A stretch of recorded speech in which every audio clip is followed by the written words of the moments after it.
This is the barbell bench press. When we go and do a bench press, there's a couple ways we can go about it, right? Because whatever sport we're training for is going to change a little bit of the way that we do it. But I'm going to show you the standard way we do it here at H&F, right? Because we're not powerlifting, we're not necessarily bodybuilding. We are getting stronger, we're getting faster, doing all that good stuff. So what we have right here is we have our barbell, our plates on it, our bench right here, and this is how we get set up. So first and foremost, I always like to sit on the edge of the bench right here. That way when I sit back, my head is still on the pad. It's not completely off, and I have everything on the bench, right? So I'm nice and stable right here.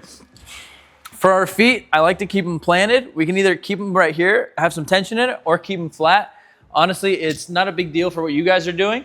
And then when we approach our bench, one thing we want to do is, if you can see right here, we have a rough part of the bar that's called the knurling, right? To find our width first, this is a good rule of thumb that I've always found, is put your thumb at the beginning of that knurling and then spread your palm out, and that's probably a good grip for you.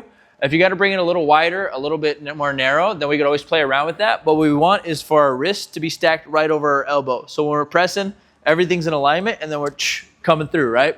So for me, it's right about there. Get ourselves set. We want our eyes to be right about where the barbell is. That way, when we push up and away, we can clear the rack, right? And we're not hitting it a bunch, getting ourselves all jammed up. And for our arms, we want them to be about, we don't want them completely at our side. We want them a little flared out, but we don't want our elbows up super high. I'll show you.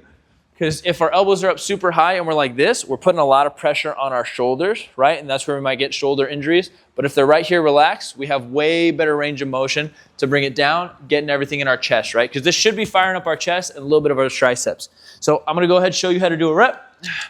We're going to come down, get our thumb set, everything good. First step, unrack. Step 2, bring it down. And then just like always, we take that big breath. Coming down, bringing it to our chest, and then all we do is push away. Drive, right? Just like that. So show you one more time. Big breath, bring it down, and drive. And yes, that's the barbell bench press, just like that.